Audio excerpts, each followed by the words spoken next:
So our talk tonight is on the Aztecs. So to start my talk, I want to clarify something, and that is this: there's no such thing. There was never a population of people who called themselves the Aztecs. They called themselves the Mexica, M-E-X-I-C-A, which looks shockingly like Mexico because that's where we get the word Mexico from. The Mexica never called themselves the Aztecs. They said they were from Aztlan, A-T-Z-L-A-N, Aztlan, and what happened was, about 150 years ago, anthropologists in some Ivy League school in the northeastern part of the United States decided they were sick of writing Mexica and then talking about Mexican society. So it's M-E-X-I-C-A-N. It looks like Mexican, and they couldn't differentiate then between pre-Columbian Mexico and post-Columbian Mexico. And so they came up with a new term, and EC on the end of something indicates that you're a people. So they took Aztlan, the place that the Aztecs said they were from, and made Aztec so that they could get away from using Mexica. So that's the place that I wanted to start with, just so that you knew that Aztec isn't a real thing. Having said that, because Aztec is so stuck in our heads, I will probably use Aztec and Mexica interchangeably, just because I'm in the habit of saying Aztec. Like it's not something that I've tried to delete. It's what we say, it's how we think of them, so there's no point in trying to undo this. Another thing that's worth talking about is the pronunciation. So what I've noticed is a lot of people will say Mexica, S-H. I'm saying Mexica, and here's why. When the Spanish conquered Mexico, the X at the time made the Ch sound. The Arabs had been in Spain for 781 years at the point that the Spanish finally ejected the Arabs. The Spanish language was a hybrid language of Arabic and Latin mixed. In the early 1500s, the Spanish decided to de-Arabize the language. And they actually sat down with a dictionary and started purging words, going, this is too Arabic, get rid of it, get rid of it. They failed at some level because probably somewhere around 30% of Spanish words are still Arabic words, right? They didn't completely purge the language. The Portuguese did a much better job during their linguistic purge. And so there's a lot less Arabic in Portuguese, but Spanish still ended up with a big chunk of it. While they're doing this, they decided they should delete the ch sound from Spanish because they thought ch was too much of an Arabic sound, and they could become a little bit less Arab if they didn't have the sound in their language. So in Greek, the letter X, it's spelled, we usually spell C-H-I, most Americans call it chi, is the letter chi, and it's the sound that you put in the word drachma, right? It's a Greek sound. CH in German makes the ch sound, so the word Buch or the word Ich, those are using that ch. So in other words, it's not that ch is exclusively an Arabic sound, it's in multiple languages, including multiple European languages. It's just the Spanish were really sensitive to the idea that they were Arab, and they hated the idea they were Arab, and they wanted to make sure that everybody knew they weren't, and that's why they did this. Well, they switched the X then from cha to ha, and that's why it's Mexico, not Mexico today, right? So that's why I'll be using the X when I pronounce the X, I'll be saying cha for all the words that I'm using that have X in it. And for the record, the Aztecs loved the X, so it's going to come up a bit.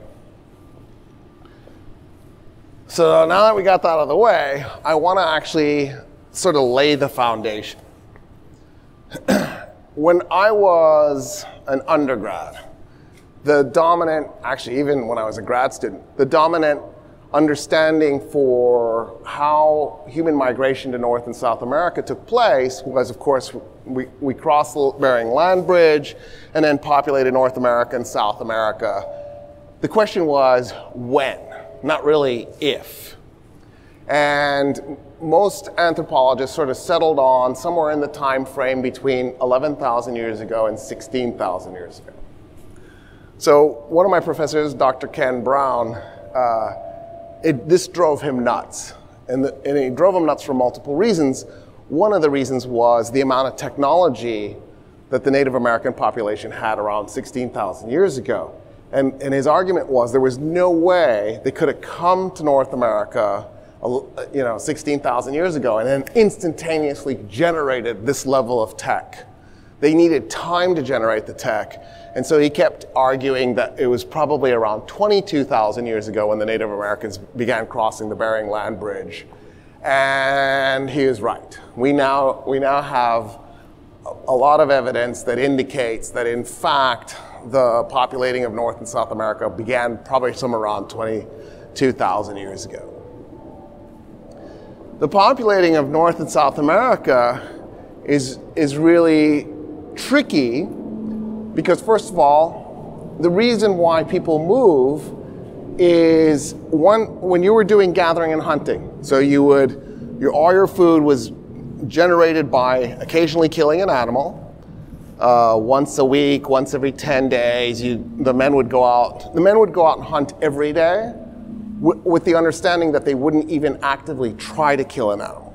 That part of what hunting was in gathering and hunting bands was surveying the land, figuring out what animals were available, looking at the balance, seeing if there were injured animals, and then a lot of planning. So the men would go out every day, but with the understanding that maybe once a week they'd come back with something. Gathering end of this was that the women would stay close to camp and they would pick up the vegetables, the nuts, the berries in the area, and then you would have your diet some mix of those two things. We think that the average gathering and hunting band probably was about 80% vegetable matter and fruit, and then maybe 20% meat in terms of the caloric intake. In that system, life is relatively easy. You work maybe 2 hours a day, both genders, and the rest of your day you spend sleeping and eating and dancing and telling stories and hanging out. In other words, our species has been around for 450,000 years. Didn't really start doing anything interesting until maybe 13,000, 14,000 years ago. So our species basically hung out for 436,000 years doing a bunch of nothing. Maybe some cave paintings here and there and some graffiti or something, but nothing really exciting or interesting because life was good. Our life expectancy was decent. We had medicine. The foods we ate were generally really good varieties of foods, so we were healthy. The problem was our population was constantly, gradually expanding. The good thing was the planet was big. So when your population got to a point where the carrying capacity on the land for gathering and hunting technology had been exceeded, there were too many people, there was not enough calories, you just simply moved. You went to a new part of the world. You'd split your group in half, and half would take off and half would stay behind. You'd do some arrangement to keep pushing the excess population away. But because this is such a slow process, it takes thousands of years to populate Africa. Then it takes thousands of years to populate Asia. And then it takes thousands of years to populate North and South America. And so the way to think of the populating of the continents is somebody started in Alaska and ran as fast as they could to the southern tip of Chile. It took thousands and thousands and thousands of years of slow, gradual, lazy populating. But at some point, we reach this threshold where we filled the planet. But because North and South America go last, it means that we get to that threshold point in North and South America later than we did in the rest of the world. Sometime around 12,000 years ago, agriculture is developed in Iraq. In other words, by about 12,000 years ago, the population of Asia had reached its limit and people started to have to do agriculture. For North and South America, that point doesn't happen until 9,000 years ago. In other words, North and South America are basically 3,000 years behind because of the population pressure effect. So right away, that means that the North and South American populations are technologically at a disadvantage when we do finally make contact with each other 500 years ago. But it's not as pronounced as you think. And that's one of the things I want to talk about as we go through this. Having said that, those populations that were coming across the Bering Land Bridge were probably following big game movements and hunting. Now, when I say big game, I don't mean they were hunting mastodons. I suspect that happened, but it happened very infrequently. Here's the scenario I want you to do if you think that they were hunting mastodons. So, get a big SUV probably, maybe something bigger. It needs to be bigger than a pickup truck. Garbage truck, that's it. Get a garbage truck, you and your friends. You can do this as an experiment. One of you gets a spear. Make it out of metal because wood isn't gonna last against a garbage truck. The guy with the steel spear is gonna plant his foot in the street with the spear against his foot. Then the guy with the garbage truck is gonna drive at top speed at the guy with the spear. And what the guy with the spear has got to do is hold it there in place so at a moment of impact, this goes into the engine block. Most people aren't going to stay there. Most people are going to see that mastodon coming for them, and they're going to be like, I'm not doing this. I don't care how hungry the people are, and they're going to throw their spear down and run like hell. Because it's not logical. We have found mastodons who were in fact butchered. They were always trapped first, not hunted. So for example, they fell into a tar pit and then we jumped in there and carved them up. So when I say hunting big game, I don't mean mastodons. I mean they were probably hunting stuff that was a little bit on the smaller side. Because North and South America did have those animals. One of the things that a lot of anthropologists have put forward as a hypothesis is that the Native American population ended up causing those animals to go extinct. I'm dubious. I don't see why it would have happened. I'm not sure if they just simply had the hunting capacity to cause mass extinction event. I suspect those animals mostly went extinct for other reasons. Having said that, it sets the Native American population up for a really difficult task. So there are multiple food sources in North America. I'm going to focus on North America. I keep saying North America and South America, but I'm just going to focus on North America. So we're doing the Aztecs, so I'm just going to stick to here. So one of the food sources, for example, is magueys. So those big century plants like agave. And what you can do with a maguey is you can cut it open and there's a heart in the middle. It's a really starchy, very fibrous center. And what you can do is cut it into slices and then you chew it for hours and hours and hours and hours. And as you chew it, you will slowly get some of the calories out and you can swallow that and you will get input. But like as a food supply, no, nobody's gonna do that on purpose. Later on, the Aztecs realized if you just stab it, put a bowl next to where you stabbed it, wait for the plant to slowly die. As it's dying, its sugars would start to ferment and you could have an alcoholic beverage out of it and have some fun. So that was a sort of an upgrade. The other thing Aztecs realized is if you took the fibers, you could make it into like a mat, and then you could use it for shoes. So if you can imagine you're eating a substance that you could also use for shoes, not at the top of your list for foods to eat. Another thing that's on the table is amaranth. Amaranth seeds are fantastic, but they're bitter.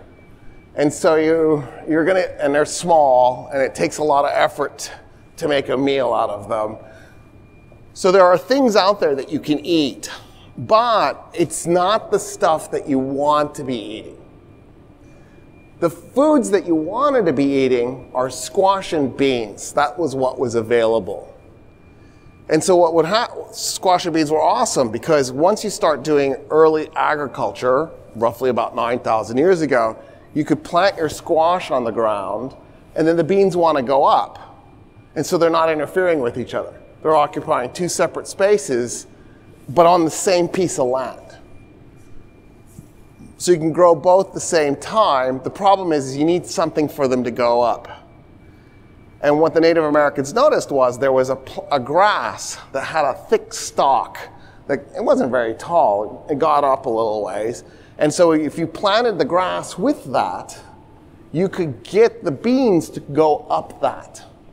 And so they began doing this. They had those three plants. Well, then they added a fourth plant into the mix. It was gourds. Because gourds not only have a kind of hard shell, that doesn't rot very quickly, it rots very slowly. It's also waterproof. So what you would do is you'd cut the top off on the gourd. In fact, they probably started using gourds even before they started doing agriculture. You'd cut the top off on the gourds, take its seeds and throw them. You've just now spread the plant. There'll be more gourds next year. And you're probably selective about which gourds you're doing this with. You're probably picking the bigger ones. So that's probably the first plant that got domesticated because we're selecting instead of natural selection. That's the definition of domestication. We're changing the DNA by selectively replanting the plants we like, right? Or breeding the animals we like. So we domesticate the gourd. And then what you can do is you can take the seeds from squash, because you eat the squash, but then you got all these seeds. Well, the seeds are amazing. They're packed full of protein and calories. So you jam them into the gourd, you close the gourd off, you bury it in the ground, and then you come back in the winter, and this is how you're going to get through the winter, is eating the squash seeds. What eventually happens is they start to take interest in that grass with the thick, stiff stalk that was kind of tall, because it had seeds on it that you could eat. The seeds were on a little stem, and there were 6 or so on each, and each one had a husk around it. So it was kind of a pain. You'd have to peel the husk off of each seed individually, and there were just 6. So you weren't getting much in terms of calories off of the thing, but it's something. And so they began paying attention to this plant. And eventually, as time went by, they began to select the plants that had more kernels on them. And eventually they bred it so it had one husk around it. And that's how we domesticated corn. Corn is the 4th in the series of those plants. And then that made it really amazing, because now you've got the squash on the ground with the gourds, and then you've got the beans going up the corn, and then you've got the corn producing corn cobs that you can get a lot of calories off of. And so that becomes the basis for Native American diets. In Mexico, where the domestication of corn took place, another thing they began to do was domesticate corn so it could grow at different altitudes, because it became really useful as a food supply. So very quickly, people at higher altitudes began looking for ways to bring corn up to them. And we altered corn so that you could grow it at higher altitudes. And of course, the high altitude place I want to focus on is the Valley of Mexico. The Valley of Mexico, I think Mexico City's official elevation is something like 7,350 feet. It's like 1.4 miles above sea level. So as far as major cities on the planet, it is the tallest massive metropolis, the highest massive metropolis on the planet. It's inside a valley, but the valley is 7,300 feet in the air. So It's really crazy. Like, we were always like, ooh, Denver, the Mile High City. Yeah, you got nothing on the Mexico City. The Valley of Mexico, actually, you want to throw the map up? Let's get a sense of what we're talking about. All right, so this isn't all of Mexico. The top was chopped off, but I couldn't be picky with the maps I found on Wiki Commons. One of the reasons I really like this map is, first of all, it gives you a sense of how mountainous Mexico is. I think when most people think of Mexico, they think of, coastal cities and really lovely beaches. Mexico is a giant mountain range. Obviously, the Yucatan Peninsula is shockingly flat. That's mostly tropical rainforest, but by the time you get into the northwest corner, it's actually officially desert. So it stretches, the Yucatan Peninsula goes from desert, where Chicxulub is, the meteor impact that killed the dinosaurs, that's in the top left-hand corner, the top northwest corner of the Yucatan Peninsula. That's where it is. If I've actually been in it, it's kind of cool. There's a town called Merida there. I really liked Merida. It's totally worth going, just so you can say, I've been in the crater that killed the dinosaurs. Well, not all of them, but most of them, right? Because birds are dinosaurs. Dinosaurs didn't go extinct. It's just most dinosaurs went extinct. The birds made it. So, cool. Anyway, but you can see so the Isthmus of Tehuantepec is where Mexico is at its skinniest, right? So if you look right there, that's that narrow spot. That's also a great cultural marker for Mexico. So to the west of that is the Aztecs, the Tarascanos, the Tlaxcalanos. To the east of that is the Maya. That's the Maya cultural zone. So Mexico does own some Maya territory. Chiapas, Tabasco, Quintana Roo, Yucatan, that's Maya. But then everything west of the isthmus, that's the cultural zone I'm going to be focusing on because I want to talk about the Aztecs, and they're to the west. In fact, the orange is the Aztec Empire. So when you look at it, you realize, wow, it's just a fraction the size of Mexico. Mexico is so much bigger than the Aztec Empire. Isn't that crazy how small it actually is? Just occupies what is that, maybe 15% of Mexico today. It's tiny, and it had holes in it. It had 3 holes in it, in fact. One of those holes was on purpose, the Tlaxcalano.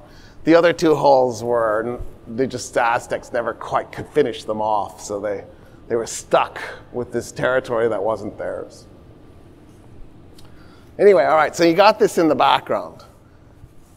What happens is, when you're doing agriculture in this time period, so we're talking 9,000 years ago to about 2,000 years ago, that 7,000 year span of time, agriculture in Mexico was really tricky to pull off because the way they would do it is they would do slash and burn. They would go into the forest, and you can't set a forest, especially if it's tropical rainforest, you can't set it on fire. It's green, it's not gonna burn. I mean, obviously our forests burn like crazy today, but that might have something to do with the stupid way we mismanage our forests and global warming. So let's set aside the fact that we're living in tinder boxes today. Then, when things were a little healthier and the planet wasn't in such distress, you couldn't just go set a forest on fire. So what you would have to do is you'd have to do a little bit of planning. So let's say there's an area that you think is big enough that if you plant it, you'll be able to support your family. You go out there. This is a Stone Age society with a stone. Now you can take 2 stones and smack them together and make a sharp edge with your stone. So you've got a sharp edge on the stone, and you're going to walk over to the first tree, and you're going to scrape the bark off all the way around the tree and try and get into the wood a little bit. Your knuckles are going to be bloody. Your arms are going to be sore. Then you go to the next tree and do this again. Next tree and do this again. And the reason you're doing this, by the way, if you've ever wanted to kill a tree, I've just given you the method for killing one. It turns out that trees transport their liquid intake through the part of the wood that's right next to the bark. So if you go all the way around a tree, cutting that off, that tree can't get water anymore, it will die. And then you do this to the whole forest. Then you come back the next year after that section of forest is dead, because now it's dry, now you set it on fire. You wait for the fire to burn through. Now you've got an open field. You take your seeds, you walk out there and you plant them in the ash. And then you look up to Tlaloc, the god of rain, and you go, man, I sure could use some rain right now. And pray like crazy that Tlaloc delivers. And if Tlaloc's busy, I guess you're out of luck. And you're gonna be eating something else. Good luck. Maybe the bark that you peeled off? Anyway, so in that system, there's a really big problem. So first of all, if you're gathering and hunting, for every calorie, obviously it depends on where you're living and the availability of food. So this is just sort of a generalization, probably a made-up generalization. For every calorie you put out, you'll get about 10 back. So in terms of work reward, gathering and hunting is amazing for an individual because you're hardly putting in any effort to get all these calories back. Your trick in gathering and hunting is to have no impact on your environment. So if you're eating deer meat, you want to make sure not to thin the deer herd too much. If you're eating wild carrots, you don't want to eat so many that there's not enough to create the seeds to have a bunch of carrots next year. In other words, your goal in gathering and hunting is to have no impact on the environment. You want to be invisible. Maybe, if you're a good steward, you're even like actively thinking it through like, oh, I should thin that herd. It's getting a little bit big. It probably is in trouble. Or I need to be really careful. That herd got a little thin and I need to take care of it. And so good gatherer and hunters would do stuff like that maybe, but otherwise you don't want any real impact. Agriculture is the opposite. Your goal is to completely transform the landscape because what you're trying to do is maximize the calories, not for every calorie you put in, but the calories per acre. Because the reason you're switching to agriculture isn't because it's a better system, it's terrible. Nobody would willingly do agriculture if gathering and hunting was an option. You're doing it because your population has exceeded the carrying capacity of gathering and hunting. And now you have a choice. You can kill Junior or let Junior starve to death, or maybe kill an elder so that Junior doesn't have to. So you go get your parents and zap them so your kids can live. These are terrible options. Nobody's going to willingly do this. In fact, if you walked up to a parent and said, kill your parent or kill your kid because somebody isn't going to eat, they'll be like, is there another option? Like, for example, maybe I could work harder. They will do it. And that's why we slowly begin to do agriculture. We do it kicking and screaming. We don't like it. It's terrible. It's a huge amount of work, and it has a lot of really ugly negative consequences. It's why it took us over 400,000 years to start doing it. It wasn't because we were stupid and couldn't figure it out. We figured it out the first time we threw a bunch of seeds out. We came back and we're like, wow, look, there's a bunch of my favorite plant growing here. Oh, plants come from seeds. Ooh, I could deliberately plant these. Sounds like a lot of really terrible work. Screw that. And then you go off and kill a rabbit and eat some berries. And you're happy. One of the consequences is the return on your effort is less. For every calorie you put in, you get 4 back now with agriculture. In other words, you're working a lot harder. Another problem with it is you're now suddenly really dependent on the rain, something you have no control over. Which is why praying to Tlaloc is going to really soothe your soul, because you're going to be like, wow, I have no control. So if I have a God that has control and I plead to that God, it'll give me a sense of control. So, okay, cool. But then there's another problem. I can't just pick up and leave.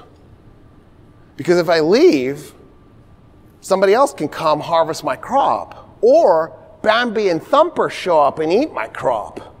And I don't want that to happen. So now I'm tied to my piece of land.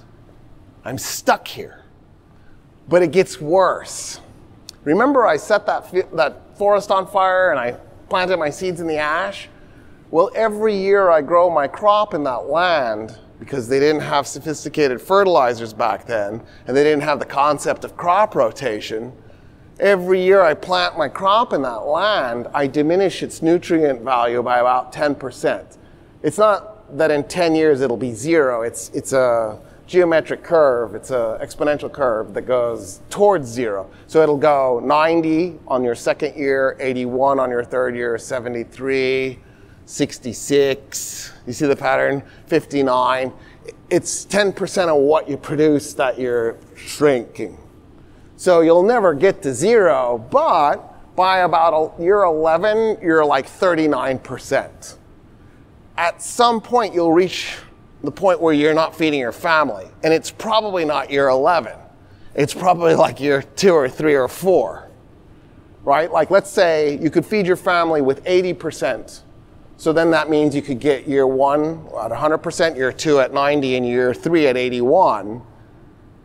Because maybe you need 40% to eat that before the winter and then 40% to store to get through the winter. So when you get to the next year, year 4, and you're at 73%, you're really hungry by the end of winter. You're like, oh, that was bad.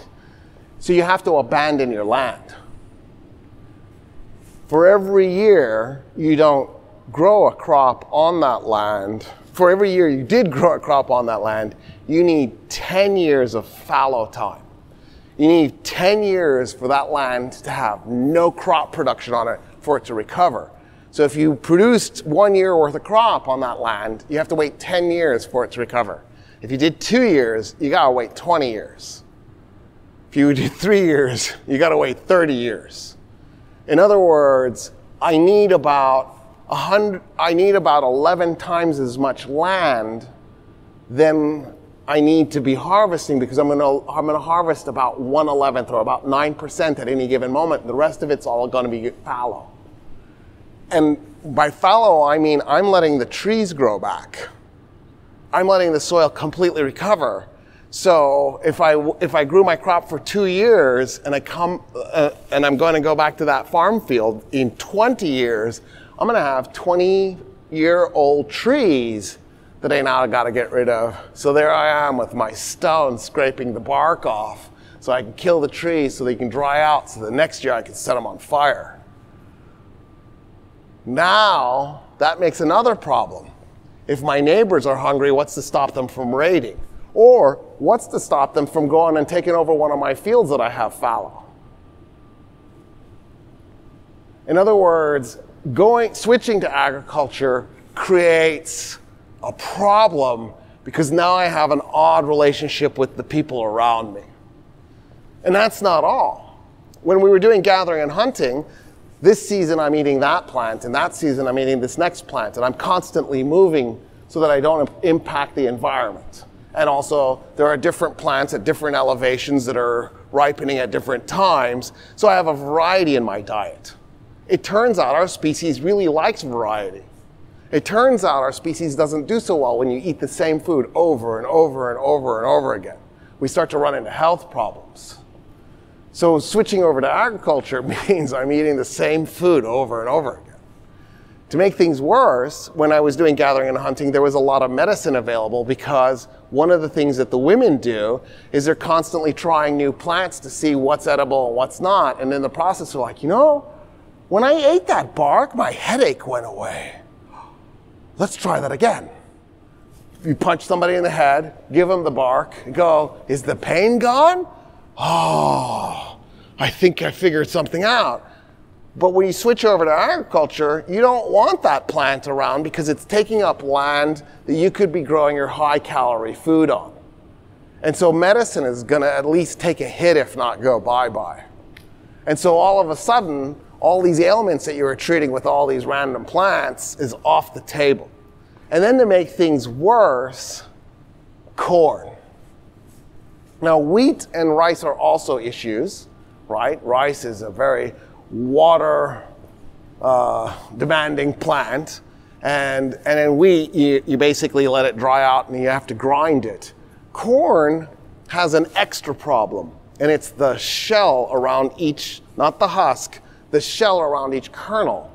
If you just eat corn off the cob, you can see it the next day because our digestive system can't get through that shell. So I need to do something to that shell so I can get to the calories inside that kernel. Today, that's not a problem for us because our problem is we have too many calories. But back then, this was a problem because the problem was they had too few calories. And so what they had to do was come up with ways to get around that shell. There are two ways. One, you can actually literally soak it in acid and let the acid take out the shell. The other thing you can do is you can let the corn dry, and then you take a mano and a matate, right? And you put the dry corn in between, and you grind it. And then you take the ground corn and you turn it into a tortilla. And then you eat the tortilla. There's a problem with that. If I take 2 stones and I grind something in between the 2 stones, I'm not just grinding the thing in between the 2 stones, I'm grinding the 2 stones.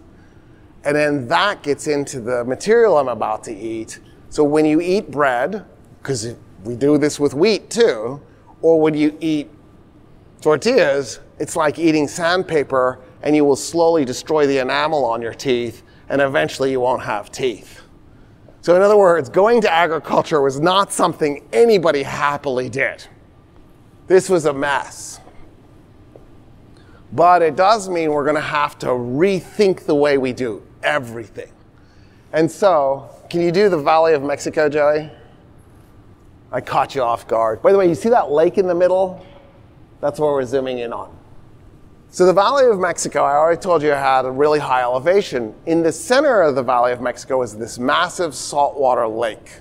The lake actually has like 2 or 3 parts. Yeah. So the big piece is Lake Texcoco, and you can see that there's other names on there. There's Lake Xochimilco, right? I'm just going to call the lake Lake Texcoco and not deal with the fact that the different parts have different names just to simplify our lives. So the Valley of Mexico is completely ringed by mountains. It's at a really high elevation, which causes an agricultural problem. It means it's cold, which means that your growing season is shrunk. Now, it turns out there's another issue. If I have plentiful water, then my plants will grow rapidly. But if I have low amount of water, my plants are going to be stunted and they're going to grow slower.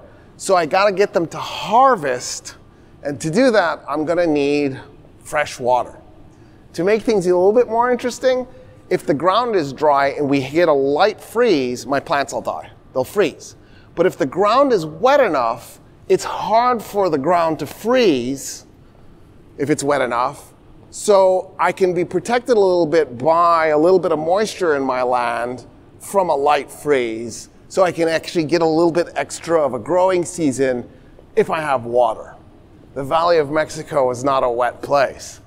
So what ended up happening is people settled in a ring around the Valley of Mexico in a very narrow band because the Lake Texcoco was salt water. So they couldn't use it for irrigation. And then if you got too close, too high in elevation into the mountains, it was too cold and your growing season was too short. You'd never get your crop through. So by the time they were done, there was just this little strip of land that was useful in the valley where you could grow corn, beans, and squash. Otherwise, the land was pretty useless. This worked just fine until the population of the valley reached that threshold point where they were past the carrying capacity. And in that moment, they had to ask themselves the question that nobody wants to ask: who's gonna die? Oh no, how do I get around this by work? That's the question.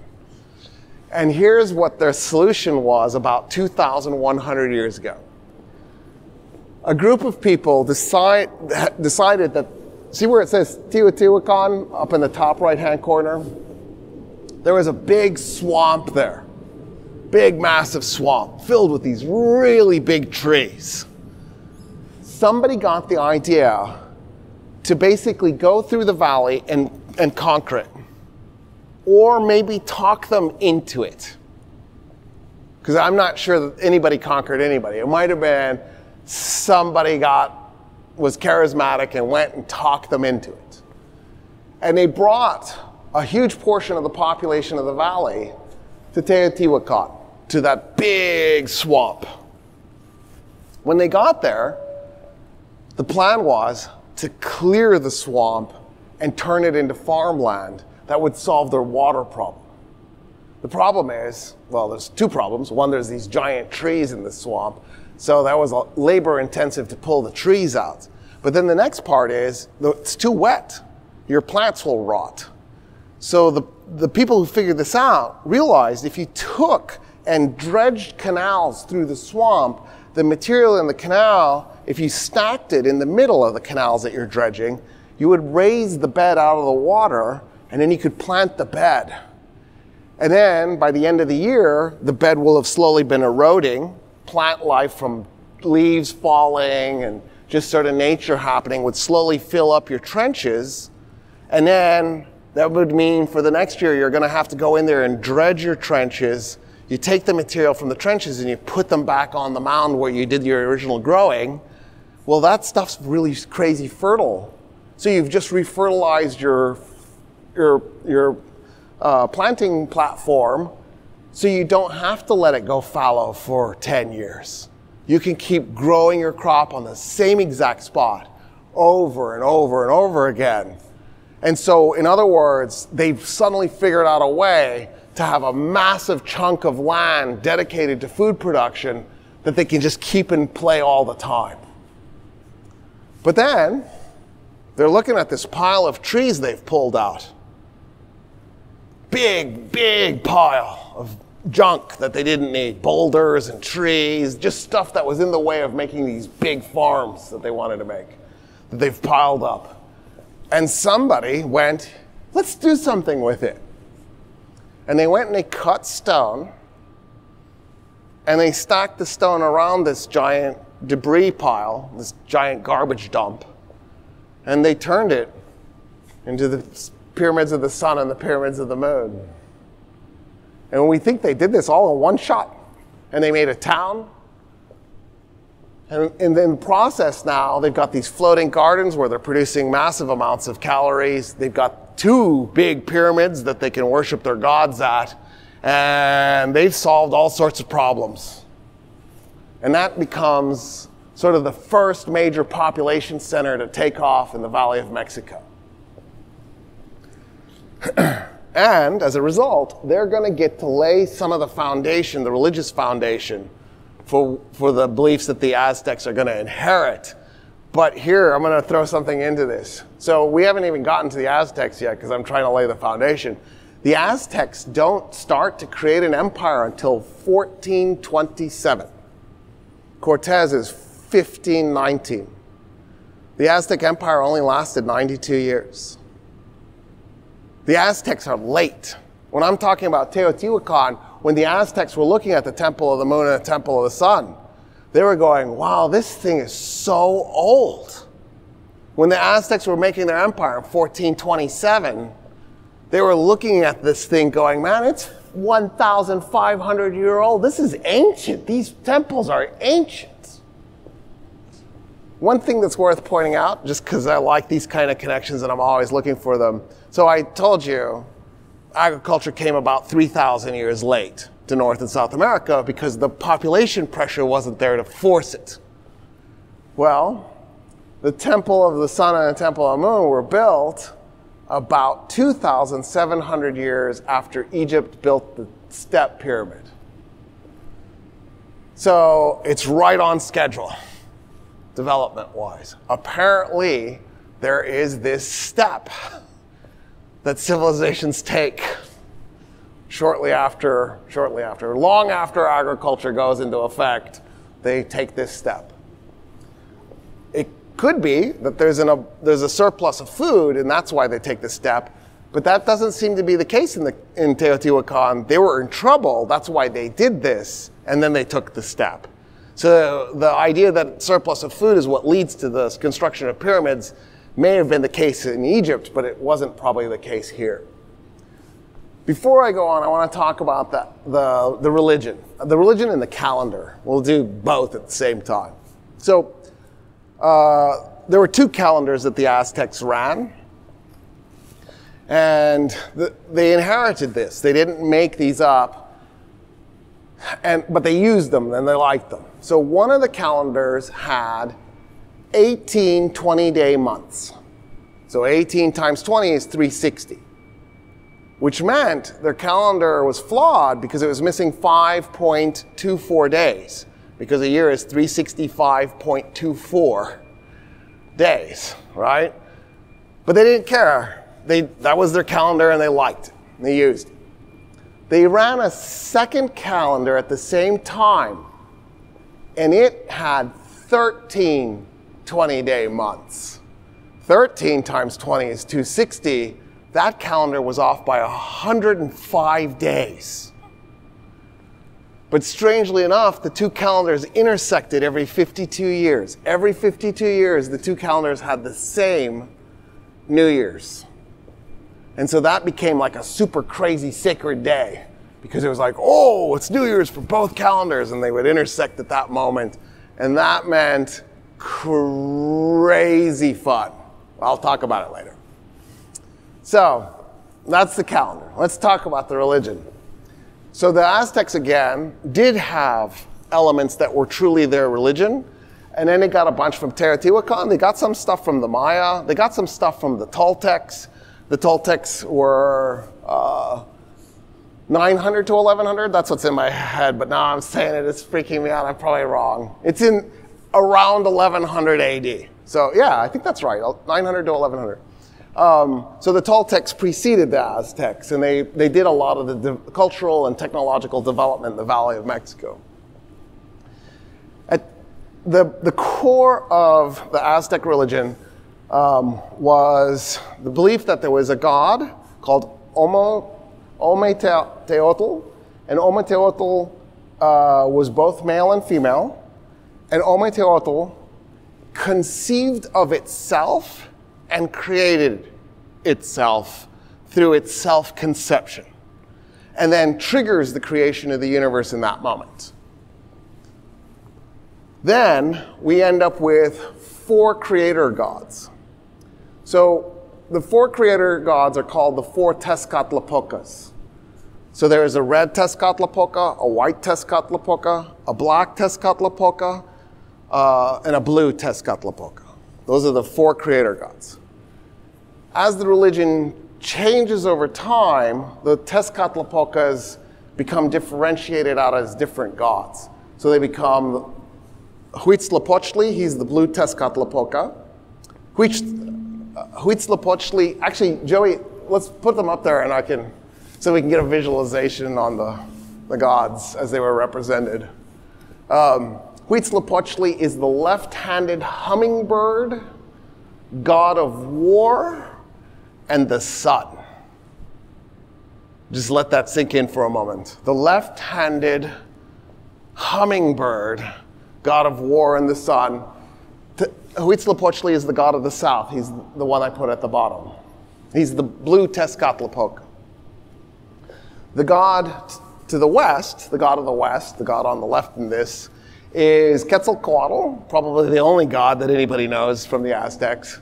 Quetzalcoatl is the white Tezcatlipoca. He's the god of life. His goal is to make humans and make us successful and make us thrive. From the beginning. He's totally obsessed with us. And he'll actually make multiple versions of us. I'll explain why in a sec. The god at the top, the god of the north, is Tezcatlipoca. Tezcatlipoca is the black Tezcatlipoca. He's the Tezcatlipoca that is the Tezcatlipoca. He's the god of smoking mirrors. So the Aztecs believe that when you looked into the mirror, you didn't really quite see yourself. That you were always sort of a mystery to yourself. That you were an unsolvable mystery. He's the god of things that are difficult to know. He's the god of darkness. He's the god of the night. He's the god of the mysterious. The god on the right is Xipitotec. He's the red Tezcatlipoca. Xipitotec gets me. He's the god that makes me a little nervous. He is red because he's flayed. He's the flayed god. He doesn't have any skin. And he's oftentimes depicted as wearing somebody else's skin because somebody else gets flayed in the process. He's the god of regeneration. He's the god of agriculture. He's the god of fertility. And he's scary. The other ones I love. That one freaks me out. So, these four gods decide with the other gods, because there's other gods. The pantheon is way bigger, but these are the four creator gods, they're the core of the Aztec religion. They decide that they want to create humans. That's Quetzalcoatl's goal. And they need to have a sun to fill the world with light. And so they make a sun. The first sun they actually make out of Tezcatlipoca. The problem is Tezcatlipoca is the god of darkness, so the sun they make is like really dark. It has hardly any glow, and they made the sun out of earth, out of dirt. And that probably also explains the lack of glow, and they get really frustrated. By the way, we were giants in that version. Quetzalcoatl made us as really big, tall beings, and long story short, who was it? I want to say it was Huitzilopochtli, but I probably have this remembered wrong. One of them, anyway, one of the gods knocks Tezcatlipoca from the sky. Since there's no sun, there's no way for the humans to survive, and then somebody at it, probably Quetzalcoatl, goes and slaughters the first version of us. They'll do 3 more suns. They do a water sun, an earth sun, and an air sun. That's it. Wait, earth, water, air. I'm having a COVID brain moment. Anyway, they do 4 more suns. None of them work. Or 3 more suns. None of them work. They hate them all. And they scrap all of them. They decide, okay, we need to try a 5th time. We'll get it right this time. This time we'll make humans that work and a sun that works. Making suns out of water didn't work. Making suns out of air didn't work. Let's try it one more time. So here's the plan they come up with. They get 2 gods to volunteer. Ooh, I feel like that was intended. They get 2 gods to volunteer. Unauthorized is one of the gods that volunteers. Unauthorized is sometimes called the god of syphilis, but he's always the god of sores. He's covered in boils. And the other god they get is a filthy rich god. He's the god of seashells. He's the god of wealth. And his name is Texas-Tecatl. I'll say it again, Texas-Tecatl, which when I hear, it sounds like somebody saying Texas Tecate. But anyway, Texas-Tecatl. And what they do is they make a big bonfire. The gods make this massive bonfire. The idea is that Texas-Tecatl is going to jump onto the bonfire, ignite himself, he'll rise up into the sky and become the sun, and then Unauthorized will go next. Texas-Tecatl, he's arrogant, he's full of himself. He's self-absorbed. He's a narcissist. That's why he volunteers for this, because he thinks people will see his brilliant glory in the sky. He wants that. Unauthorized volunteers because he thinks it's his duty. He doesn't think highly of himself. He doesn't care about himself. He just thinks he's supposed to do it. It's the right thing to do. But when Texas-Tecatl sees the flames in the bonfire and he realizes the amount of pain he's going to experience, he hesitates and he doesn't jump onto the bonfire. Instead, Unauthorized does. And when Unauthorized jumps onto the fire, he ignites and he rises up into the sky as the sun. Texas-Tecatl hesitates, The gods are ashamed at him for doing this. They grab him, they throw him on the fire, and as he's igniting and rising, they begin beating him. And as they're beating him, they're snuffing out the flame and leaving bruise marks all over him. And that's why the moon looks like it does. And he becomes the moon. But there's a huge, massive problem. And the problem is that Nana Watson, the god of sores, the god of syphilis, this sick god, is the god who became the sun. And once he's in the sky, he refuses to move. And Quetzalcoatl is trying to figure out what he has to do to get the sun to move. And then he goes to the other gods and he goes, can't just be those two gods who get sacrificed to make the world, to make humans. Y'all got to be sacrificed too. And he cuts out the hearts of all the gods in a sacrifice to Nana Watson. And that's how the sun begins to move. Isn't that cool? And that's the fifth sun. We're in the age of the fifth sun. The Aztecs believe that, like the other four ages, this one too will end in catastrophe. It's really interesting when you think about it, because the Lakota believe that this age will end in catastrophe too, and so does Christianity. And just about every religion has some end point. There's going to be a termination point. Even science says it. We're so stupid, we're going to take ourselves out.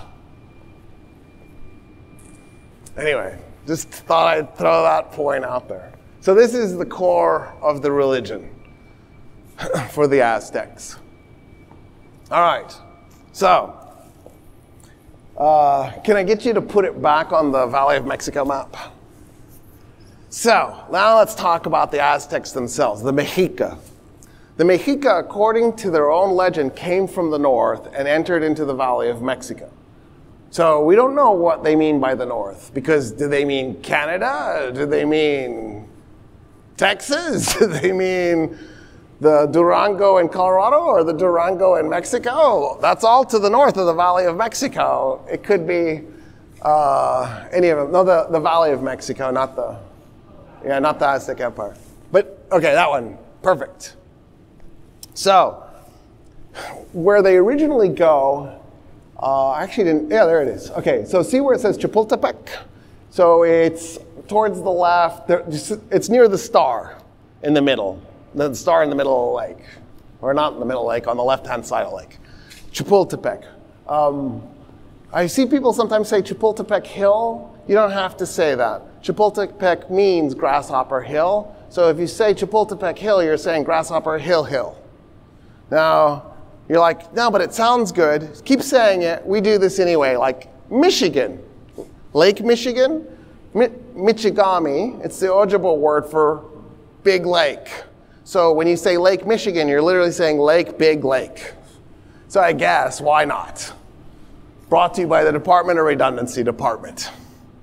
The Aztecs, according to the stories that we have, so some of this may not be completely accurate, but it's probably basically accurate. They migrate into the valley and they go to Chapultepec where they settle. To the north, see it says Tlacopan, and then above that it says Azcapotzalco. They make contact with Azcapotzalco and they basically pledge their allegiance to Azcapotzalco. Azcapotzalco has become a regional power, a regional superpower in the Valley of Mexico. So as long as they're kind of in the good graces of Azcapotzalco, things are okay. And then things go sideways, and the Aztecs get attacked and driven off of Chapultepec, and they end up going in a migration around the southern end of the lake until they get, see where it says Culhuacan? It's actually, you got to go all the way down and then back onto that peninsula that basically divides the southern parts of the lake from the middle part of the lake. They go to Culhuacan. And when they get to Culhuacan, they go to the king of Culhuacan.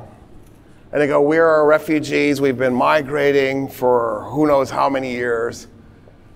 Will you give us a piece of land to settle? And the Culhuacan decides, yeah, sure, we'll give you this tract of land. It was a really crappy piece of land, poor agricultural output, and the Aztecs are barely scraping a living off of it.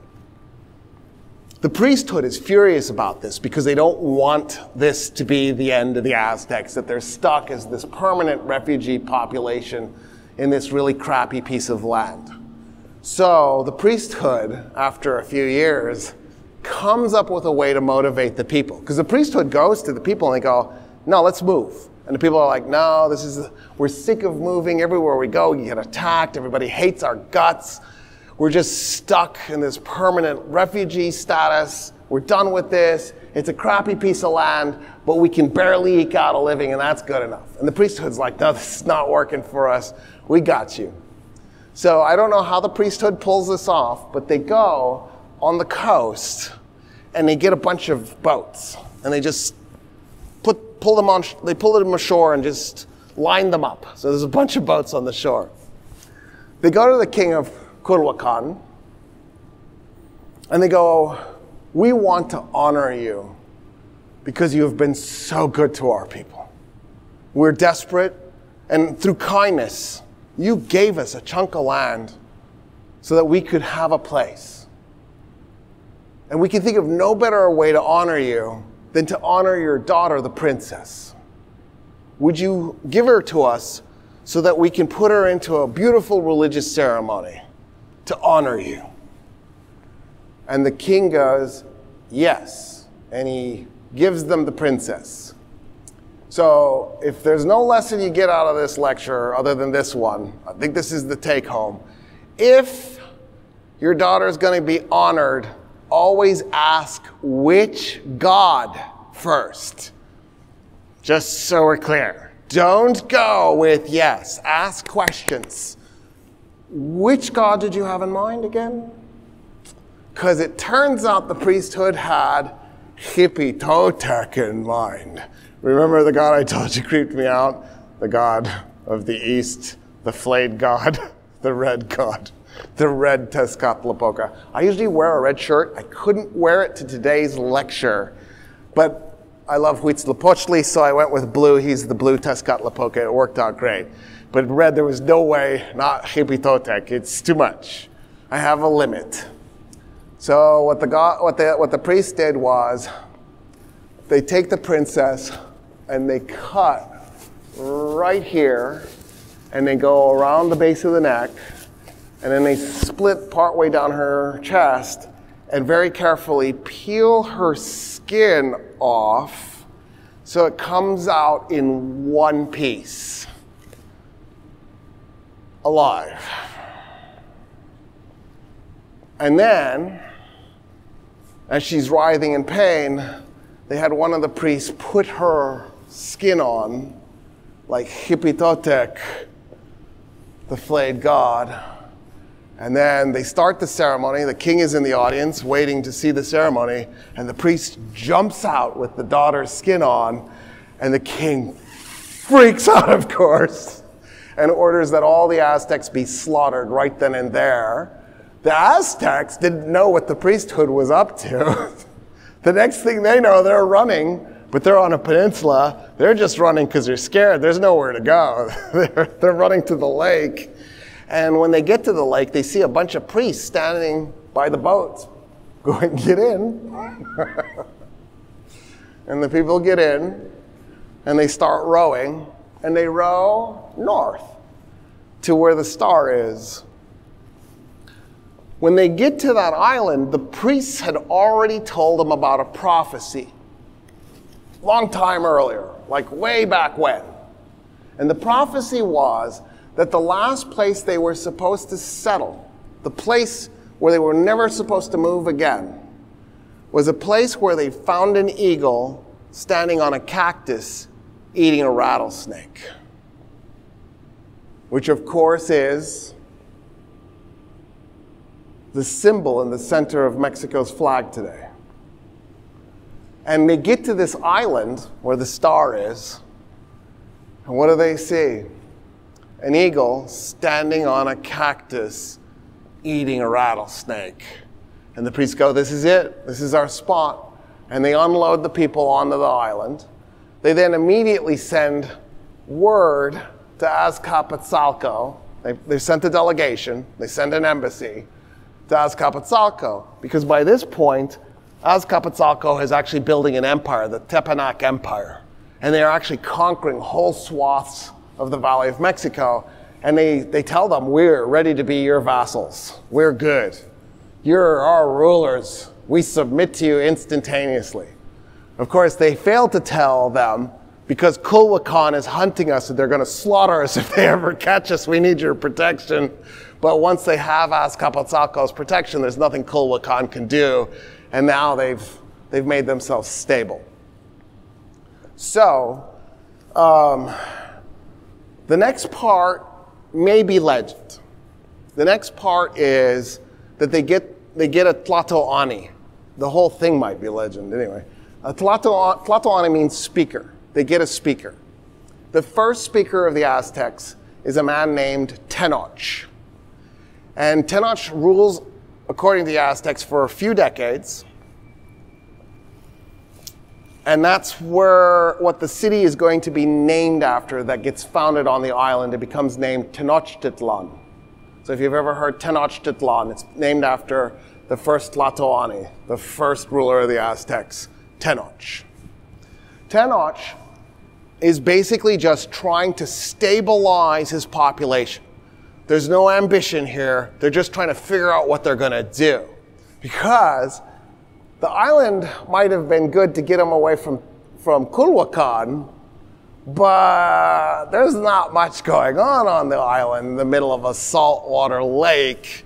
There is fresh water if you dig wells in the middle of the island. On the edges of the island, you're going to hit salt water, but in the middle, you will hit fresh water. So they have access to some fresh water, but it's not like this is an agricultural hub. They're in trouble. They've picked a kind of crappy spot to settle. And that turned out to be genius, because it means they're going to have to figure out they're going to have to innovate how to get around the fact that they don't have a lot of fresh water and they don't have good agricultural land. And here's what they come up with. They declare, yep, we're a fiefdom basically of Azcapotzalco. We're vassal state to them. But we're declaring our neutrality. And we're going to build a marketplace here. It turns out, throughout the entirety of the human experience, that enemies at war with each other still benefit from trading with each other. I'll give you my favorite example.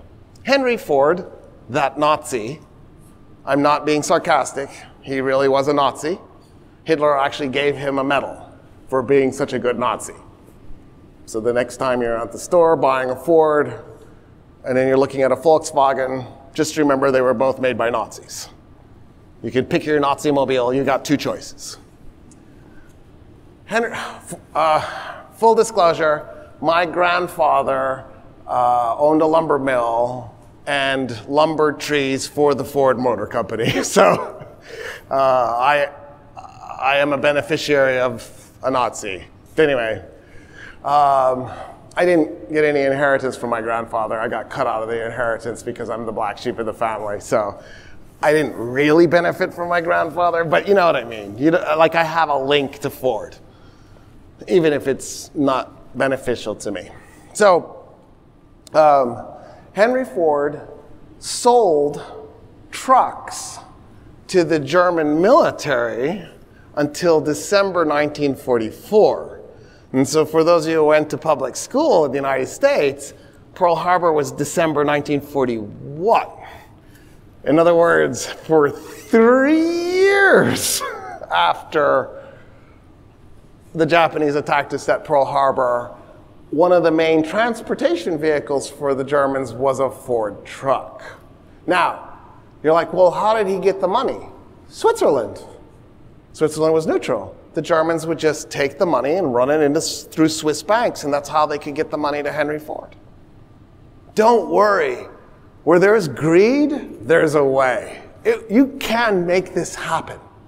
So what happened was, Tenochtitlan became the Switzerland of the Valley of Mexico. It declared itself to be neutral, like Switzerland, and then said, you need to trade? Come here and do it. We're setting up a marketplace, and anybody who needs to trade with anybody, no questions asked ever, can come here and safely trade because we will not allow any conflicts on the island. And then they took it up a notch. They created official state weights and measures. And then they deployed a police force into the marketplace that had official weights and the scale. If you thought somebody was cheating you because they had fake weights, right? Their weights were too light. So when they weighed your good that you were selling them, it showed as too light and you were paying you less, or they were too heavy because they were selling you the goods, right? And they were trying to cheat you. You could call the police over, and the police would whip out their scale and they take the official weights and they weigh that merchant's weights against their weights. And if the merchant was cheating you because they had fake weights, the Aztec police carried a sword with them, and they executed the merchant right then and right there in front of everybody. Now, sword, I have to explain. The Aztec sword, the Mesoamerican sword, was a piece of wood that looked like a baseball bat, but squished. So it's not round, it's flat, but it's got that kind of thickness to it. And then what they did, it was wood. Then what they did was they took obsidian. So the Aztecs had metal. They had copper and they had gold, they had silver. They could do metal, but they preferred obsidian for weapon purposes. So obsidian is volcanic glass. It's a fantastic material. Because when you take a stone and you smack it against obsidian, you can flake pieces off and you can make any shape you want. But it makes sharp edges, really nice sharp edges. It's glass. You've been cut by glass before. It's fantastic cutting for cutting purposes. And, right, it's a really durable substance. It breaks over time, but metal dulls over time. So if I make a sword out of steel and I'm banging somebody with it in combat, eventually I'm going to have to sharpen my sword because I'm going to dull it. Well, with obsidian, you take little chunks of obsidian and you jam it into the edges of the bat. So it's ringed by these pieces of obsidian. When obsidian breaks, it makes a new sharp edge. So as my obsidian's breaking, I still have a sharp edge. I'll eventually have to replace my obsidian because I'll eventually have broken too much of it. But at least I always have a sharp edge. Whereas with steel, eventually it's dull, and I'm like killing the guy with a spoon. It's evil, actually, when you think about it. But what you would do with the sword is you would strike and then hit the spot you want, like, say, the side of a person's neck. Once you're there, that hurts because the obsidian is now gone into the side.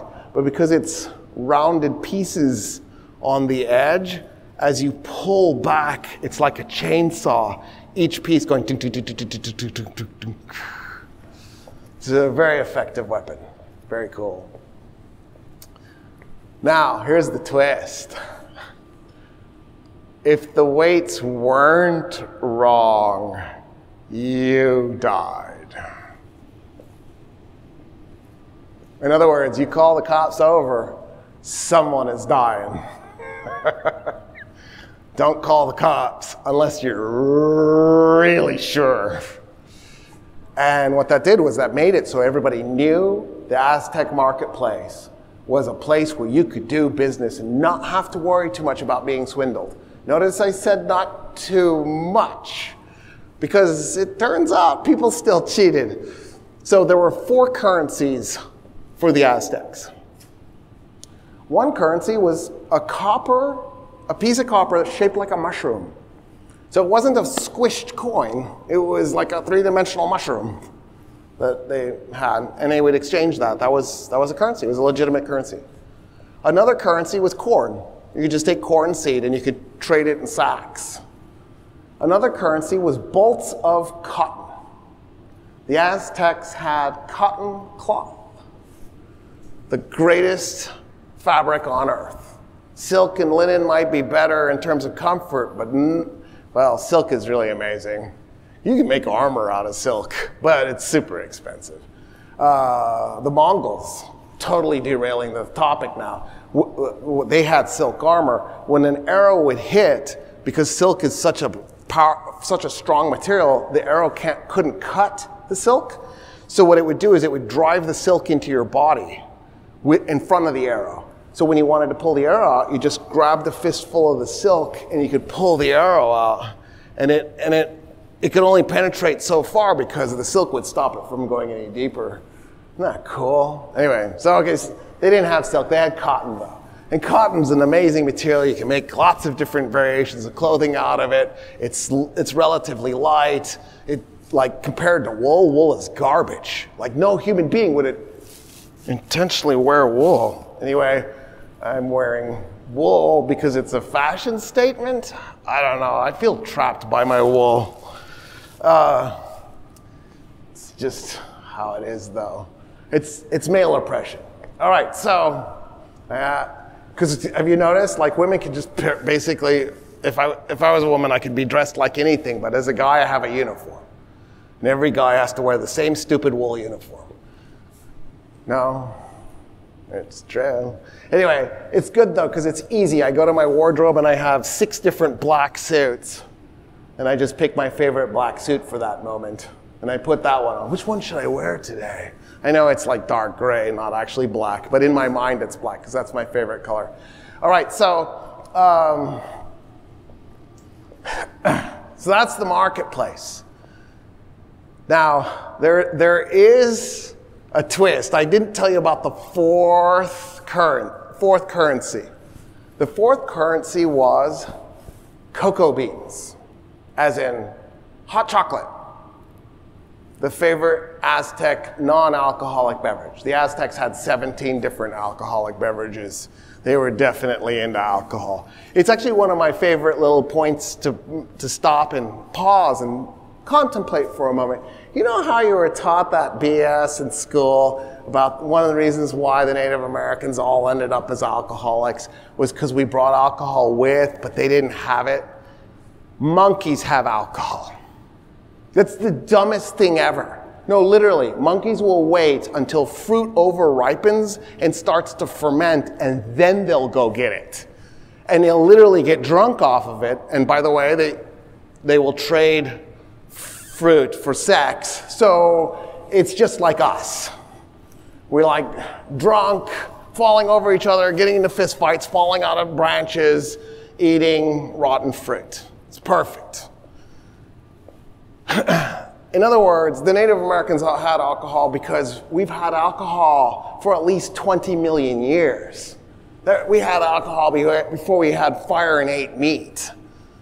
This is not something new to our species. So the idea that somehow alcohol came here and corrupted Native Americans is nonsense. The Aztecs had 17 different ways to make alcoholic beverages. Anyway, cocoa got turned into a drink. And the Aztecs really loved that cocoa drink. Somebody loved it so much, we have actually found, archaeologists have dug up counterfeit cocoa beans. If that person had been found out, they would have been executed. What they did was, they took the cocoa bean, they took some kind of sharp device, they cut it, and then they took a very small device and slowly scooped the cocoa out, and then they put sand in and stitched it closed and dropped it in a sack of cocoa beans and used it as currency and had it weighed, which meant they were facing death penalty if they got caught. That's how much they wanted to drink cocoa that day.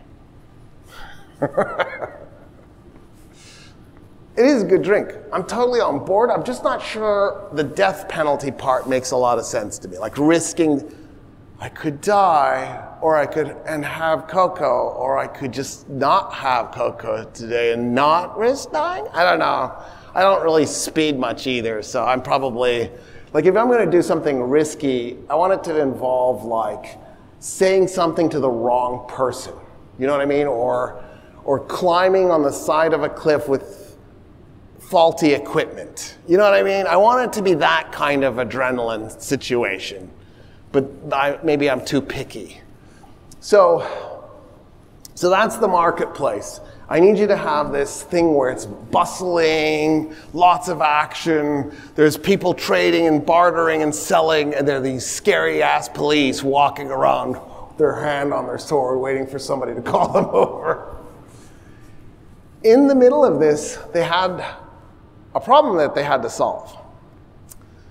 And it was they didn't have enough fresh water to do this, because all these people are coming to their town and they got to give them fluid intake, right? Because they'll die of dehydration if they don't.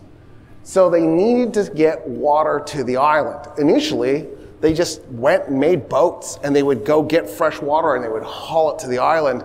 But that's not only labor intensive, it's incredibly inefficient. But they were also making boats because they began trading by taking the goods to other towns. And so little by little, the Aztecs are actually building a navy in this lake. The navy, of course, was mostly for merchant purposes, but water purposes, and to solve another problem that the Aztecs had. What do you do with all the human waste being generated?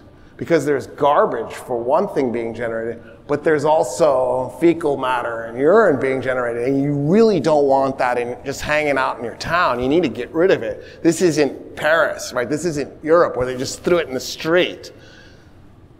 The Aztecs were clean. This is disgusting. They got to get rid of it. So what they did was they actually had guys come by. You would put it in your chamber pot. They'd have guys come by, and they would haul it off in boats, because then they could take it to farmland and then turn it into fertilizer. And so in this way, they could get the waste away from the city and fertilize farms in the process. Eventually, they get rich enough. See how there's 3 red lines going to the star, and they're labeled 1, 2, 3?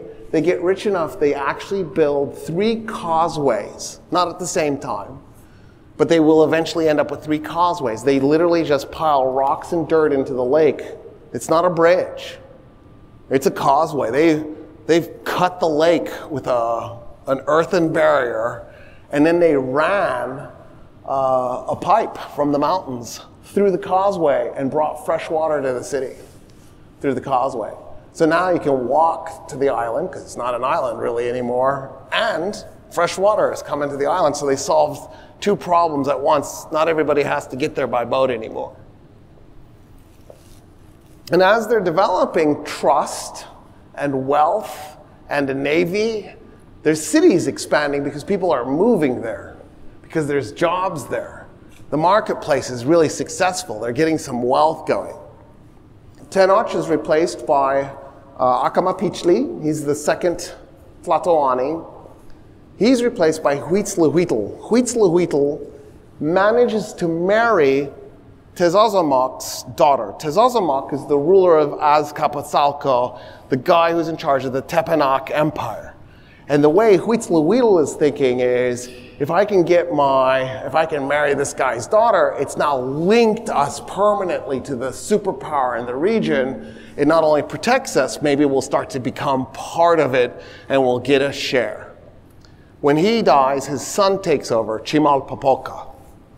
Chimalpopoca's rule is a little awkward, in part because Tezazamoc, his grandfather, is slowly working his way to the exit. Tezazamoc ruled for like 60 years.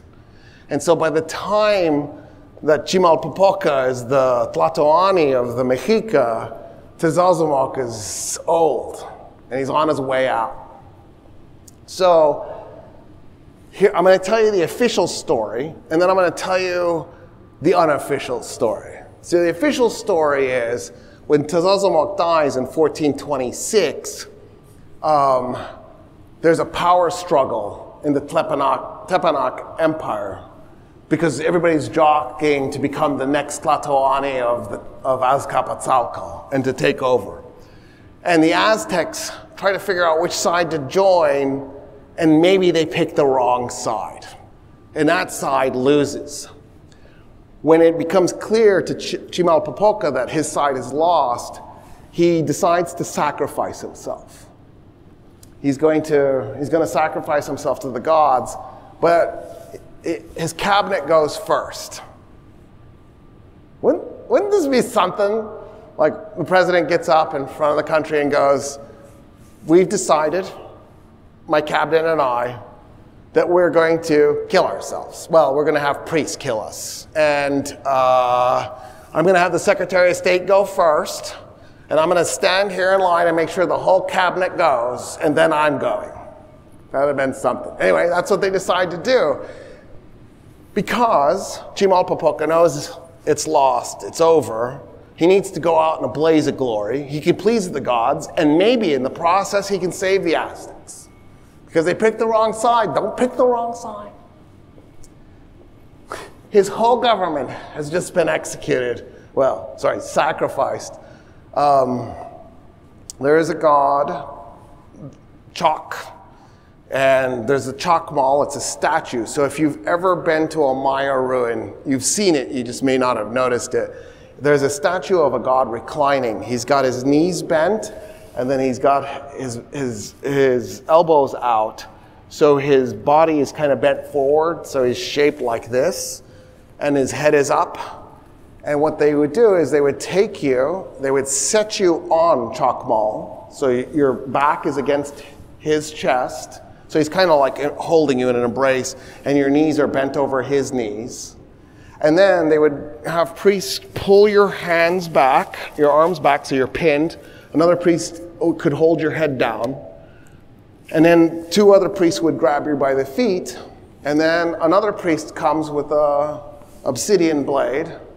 And it goes in between the ribs, twist to pry the ribs open, reach in, pull the beating heart out, cut it. The priests take a bite of the heart, chop off the head, you spike the head on a stake, and then you take the corpse and you throw it down the stairs. That's what was supposed to happen. Chimalpopoca is next. The whole area is bloody, so it's slippery, so everybody's slipping and sliding, because his Secretary of State is gone, his Secretary of the Interior is gone, his Agriculture Secretary, you know what I mean, the Attorney General, they've all been zapped. Timing is everything. The forces that had prevailed in Azcapotzalco have arrived. They capture him right before the priests get him on Chalk Mall. They haul him off and throw him in prison. And that's what happens to the fourth Tlatoani of the Aztecs. Maybe. There's another possibility, and that possibility is that something else took place, that his uncle, Itzcoatl, did a coup d'etat and took him out and then made up this story and fronted it as the official story, but it didn't happen. I don't have an opinion. I like both stories a lot. I kind of like the idea of, you're like ready to go and you just get captured and you can't. They kill him in custody.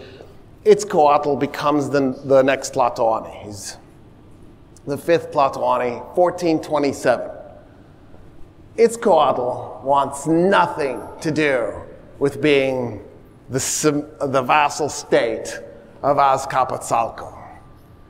So what he does, just south of Azcapotzalco is Tlacopan. He goes and he meets with the Tlacopan ruler, and then he crosses the lake over to where it says Texcoco, the town the lake is named after, on the east side. And when he gets to Texcoco, he makes a deal with Tlacopan and Texcoco. Here's the deal. Together, the three are going to create a new empire to replace Azcapotzalco. Texcoco will get 2/5. Tenochtitlan, eventually Tlatelolco, is it on that map? It is. See where it says Mexico, Tlatelolco? That was the neighboring island. Eventually the two islands physically merged and politically merged. So it eventually becomes one island, one city. And so Tenochtitlan Tlatelolco is the full name. That's why I almost said Tenochtitlan Tlatelolco. Tenochtitlan Tlatelolco will get 2/5, and then Tlacopan will get 1/5. They work together. They basically take out Azcapotzalco. They conquer the Valley of Mexico. And they actually send armies out and start conquering some of the surrounding territory. The Aztec Empire is founded with Itzcoatl. Itzcoatl took over in 1427, so it's almost right away. This is the birth of the Aztec Empire. But it's not an empire in the sense that it's a partnership with two other guys where the Aztecs don't even have 50%, they have 40%. Texcoco has 40%. So in a way, the Aztecs are actually equals with their partners, right? They're more powerful than Tlacopan. They were like the Ringo Starr in the band. You know what I mean? Just mistreated, undervalued. After Itzcoatl is Moctezuma the first. Moctezuma the second, when he makes contact with the Spaniards, they hear Montezuma. So Moctezuma, the Spaniards called Montezuma. But this is the first. They haven't had contact yet. Moctezuma massively expands the empire at this point. He's followed up by Axayacatl, who also expands the empire a lot. Tizoc doesn't do much. He does a little bit. And then Tizoc's brother, Ahuitzotl, is going to do a big, massive expansion. We don't know which guy did it. It was either Tizoc or Ahuitzotl. One of those Tlatoani took the name Hui Tlatoani. Hui meant great. At that moment, it was a way of making it clear that this was no longer a real partnership with Texcoco and Tlacopan. This was now the Aztec Empire, and it really was Tenochtitlan Tlatelolco in charge. So that's the moment when the Aztecs are really just running the show on their own. After Ahuitzotl, who does the massive expansion. By the way, just as a aside, just as a weird aside,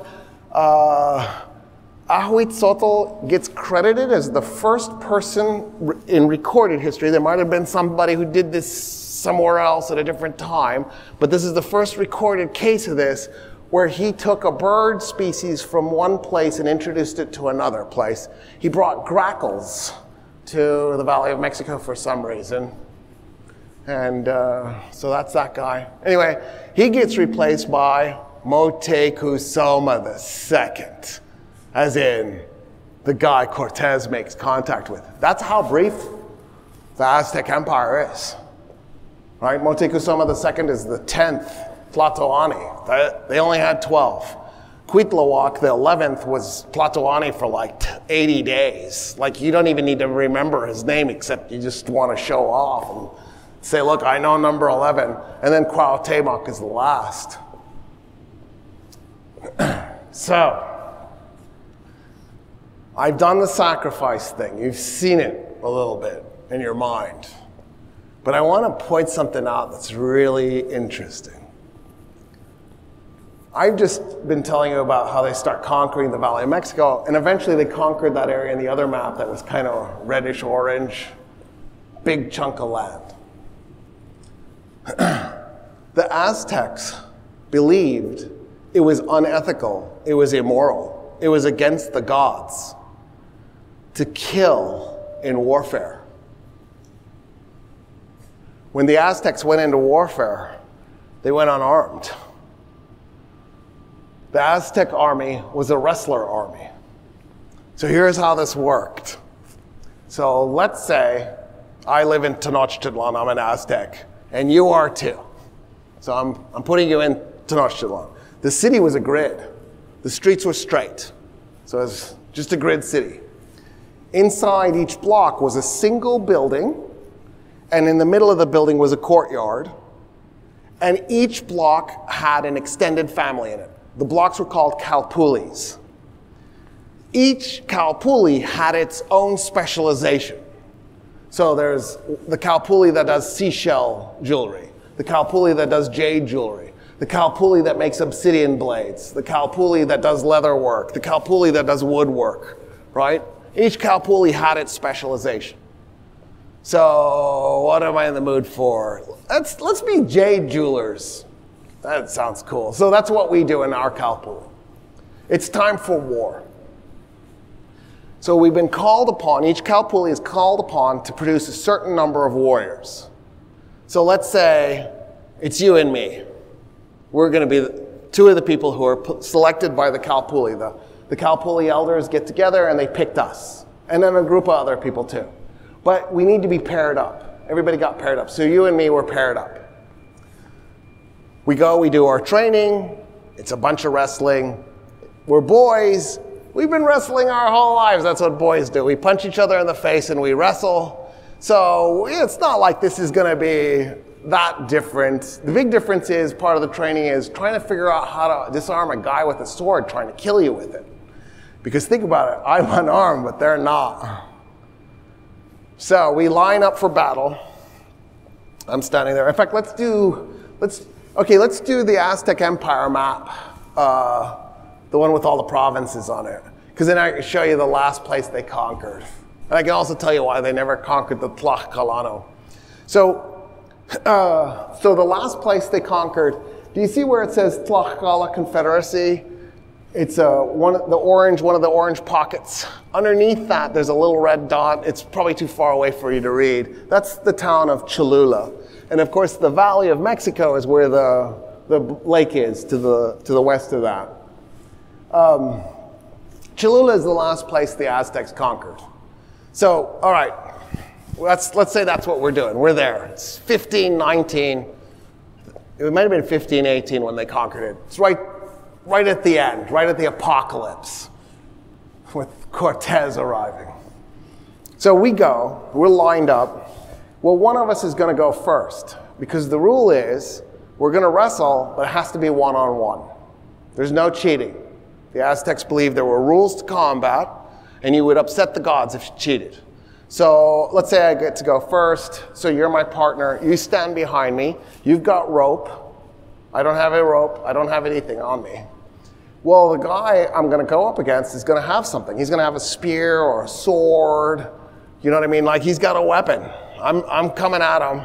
And so the first part I got to do, if he has a spear, right, if I charge at him, he just sticks me in the gut. Like, this is going to be a short battle. I got to be careful. So I got to work my way through careful maneuvering to get past the tip of his spear. Because once I'm past the tip, all he can do is bang me with the shaft.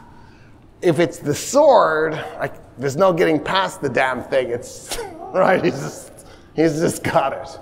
Anyway, my goal is to somehow get past his weapon without getting stuck or slashed, and then either disarm him or at least get him on the ground and then pin him. Once I've pinned him, then my partner can come in. The partner comes in with the rope. We start tying up the guy I pinned. I can keep him down while my partner ties him up. Once we've got the guy tied up, we lift him up, we carry him back behind our lines, and we drop him off with all the other prisoners. Now we switch places. I become the assistant. I've got the rope. You go. You walk up. You try to get around the weapon.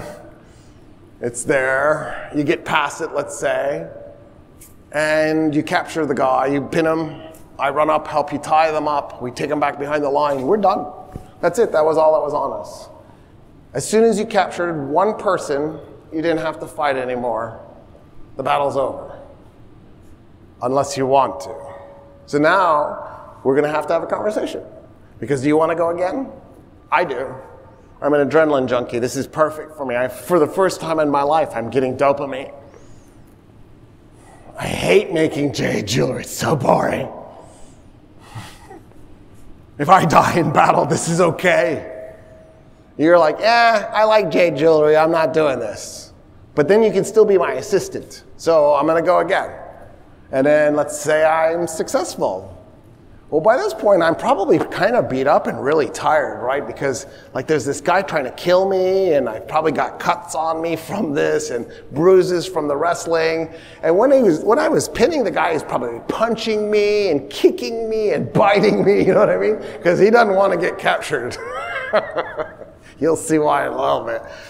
So, if I go that third time, I'm probably already beat up. Most people probably aren't going to go a third time. But I'm a dumbass, let's say, and I go that third time. It's on the table. I can go 3 times if I want to. If I pin a third captive, if I get a third captive in a single battle, I become a knight. If I become a knight, I get to move out of my Kalpuli and I move into the Hui Tlatoani's Kalpuli. And that means my children can get public schooling.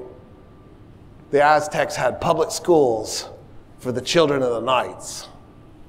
And if they get public schooling, it means they won't be making jade. They're going to become government bureaucrats, which of course came with a great retirement plan and lots of avenues for corruption. Isn't that cool? Okay. After we're done conquering Kalpuli, having killed conquering Cholula, having killed none of the Cholulans, although they probably killed a bunch of us, because you just got to figure a bunch of unarmed guys up against spears and swords. I bet a lot of us went down. After we're done, we line up the prisoners. And then the priests come. And they select out some of the prisoners. The prisoners who weren't selected out are released. And now conquered Cholula is absorbed into the Aztec Empire. It's done. But the prisoners who were selected out get to come home with us. So, let's say your prisoner was selected. And then let's just make me be that prisoner. Okay, so here's what happens. I'm going to go back with you, back to Tenochtitlan, Tlatelolco, and move into your Kalpuli. And I become a duplicate you. I'm going to do everything you do. So you do jade, I'm going to do jade. You're going to have to teach me because maybe I was a fisherman. You know what I mean? Like, maybe I was a farmer. But that's what's going to happen. I become you. You're going to go hang out with your friends. I get to go hang out with your friends with you. You're going to go drinking. I go drinking with you. You go out whoring. I go out whoring with you. I am you. At dinner time, I go sit next to you.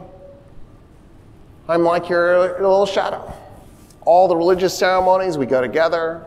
If I don't speak Nahuatl, you teach me. You teach me the ceremonies. You teach me the religion. Whatever I need to be taught to become another you. We live together. I sleep in your bedroom for a year. We're going to live together for 360 days because they were missing the 5.24 days. And then on the 360th day, the anniversary celebration of the conquest of Cholula, the night before, we're going to get crazy drunk together. I mean, like we're puking our guts up drunk. And you went to the marketplace and bought me a special mushroom. Because after you've lived with the person for a year, there's no way you don't have some affinity and attachment for that person. And then what you're going to do is you're going to give me the mushroom in the morning. So I am, you know, it's like the 60s. And then at the appropriate time, all the warriors with all the captives step out of the Kalpulis into the street, and they begin a dancing ceremony heading to the Temple of the Sun. And when we get to the base of the Temple of the Sun, you're going to turn to me and go, I love you like a brother. And I'm going to say, same thing. You're going to hug me, and you're going to separate off. You're not leaving. You're going to wait for me because you're not going to abandon me. We're too close. And I'm going to run up that pyramid. Now, that's hard to do because there's blood all over it. So I'm slipping and sliding, but I'm going to get up there as fast as I can because that's part of the ceremony. And when I get up to the top there are going to be these really nice priests. They're going to help me get onto this reclining god Some of them are going to hold me down while another priest comes with that obsidian blade and sticks it in my chest, twists the blade, pulls out my beating heart, cuts it off. Everybody takes a bite. I'm decapitated. My head is spiked. My corpse is then thrown down the steps of the temple. Boom, boom, boom, boom, boom, boom, boom. Where you're waiting for me, you pick up my corpse and you head back to the Kalpuli, where you lay it down in the kitchen. And then I will be turned into stew. And when it's time to eat the stew, you'll stand up and you will say, I cannot eat myself, and you will leave. And then your father will stand up and he will say, I cannot eat my son, and he will leave. But everybody else will have Roy stew. Now, I know you're disgusted and you're freaked out. But really, you are disgusted and you're freaked out? Compare this to the warfare we do, where we're slaughtering whole cities. We're bombing cities from the air. We're shooting people in the stomach with lead bullets. We're doing gas chambers. Shut up. A small select number of Cholulans got sacrificed and eaten. Now, the eaten part is weird. Rebecca's story counted the number of heads. No, her ancestor counted the number of heads when her ancestor was there with Cortez in Tenochtitlan, Tlatelolco. And based on that, based on what we think the average size of an Aztec was, it was probably about a pound of human flesh consumed per person over the course of a year. In other words, 4 quarter-pounders over the course of a year. We think that actually was necessary because there's no domesticated animals. The Aztecs didn't have cows. They didn't have sheep. They didn't have chicken. By the time the Aztec Empire was functioning, the fish in the lake were gone. In fact, there was a black line in the previous map. The Aztecs built a dam because they figured out something. The southern part of the lake was less saline than the northern part of the lake. So they went and they did the math in their heads and they went, what if we cut a dam across the lake and split it into 2 parts? What would happen? They turned the southern part of the lake into a freshwater lake. The northern part of the lake was a saltwater lake. It dramatically increased their agriculture output. They were producing so much corn, squash, and beans that the Aztec Empire reached 35 million people. The Valley of Mexico reached 8 million people. Today, the Valley of Mexico is probably, 25 million people? Mexico today is 125 million people? The Aztec Empire covered, 15% of Mexico and had a 35 million person population at a time when there was 500 million people on the planet? 500 million times 16 is 8 billion. That's what we have today. The population of the planet has increased by 16-fold. But Mexico's population has increased by 3 times? In other words, the Aztecs sustained a population that was appropriate for 1920s, 1930s. They had the most sophisticated agriculture system on the planet at the time. When Cortez comes up over the valley and looks down in it, he is looking at the most densely populated place on Earth. It was more populated than China, India, Egypt, anywhere else. In other words, Hippie Totec is upsetting, and the sacrifices were upsetting. I don't want to whitewash that. It freaks me out. I told you I couldn't wear red because he gets me. But compared to the psychotic, cruel, brutal stuff we do on a daily basis with the Russians doing human waves into the Ukrainians right now, with the concentration camps all across the planet right now, I think the Aztecs were crazy ethical. especially when you consider the fact that they didn't have domesticated animals. So this is a way to get a little bit of animal protein into everybody's diet. There was an actual need, even if it was gross. And then, to make things more interesting, they rarely had conquered people uprisings. Now, there's probably two reasons for that. One, they banned the production of cotton inside the Valley of Mexico. So all the cotton was produced outside. Only food was produced inside the valley. So if you did an uprising, you didn't have enough food because you were reliant on the valley's food. So you had to do the math before you were willing to do that. But the other reason that maybe there weren't many uprisings was because of the magic in the symbolism of this person being turned into an Aztec before they were eaten. Right? In my little scenario, I became an Aztec.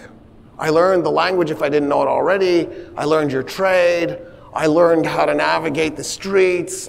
I slept with the same prostitutes. I drank the same alcoholic drinks. I worshiped the same gods for a year.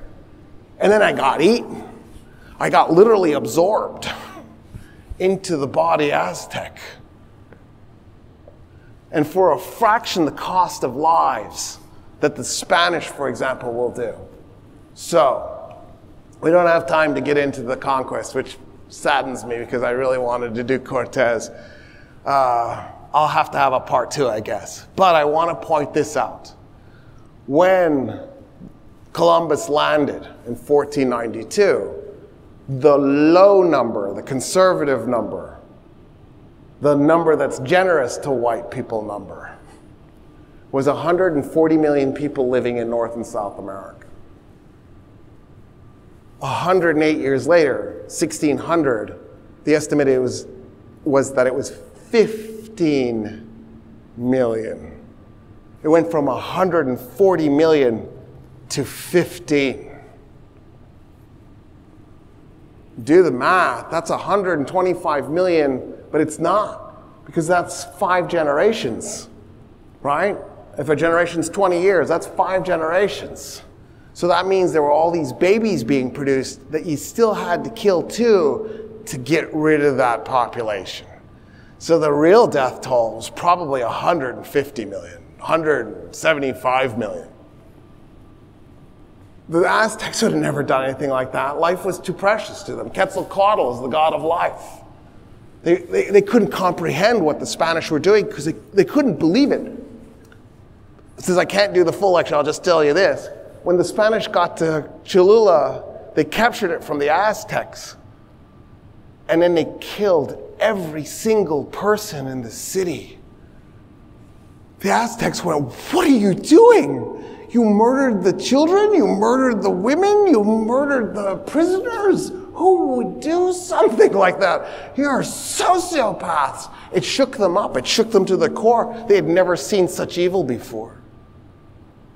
You know you suck when the people doing human sacrifice had never seen such evil before.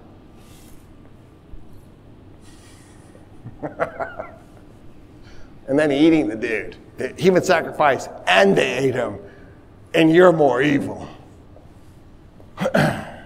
Anyway, I think we're out of time, which breaks my heart because I really wanted to give you Cortez. But next time. We'll do it sometime probably next year because this year is already scheduled out. It's too crazy. There's no way I can fit it in. All right, so I'll actually field a question and then we can go in case there is one. If there isn't, we can just go. Okay, so the question is, what was the thought process of the priests at Culhuacan when they murder the princess in the Xipitotec sacrifice? I think it was when they were trying to convince the people to move on their own, they wouldn't. So they thought, oh, we'll incentivize it by having Culhuacan attack us.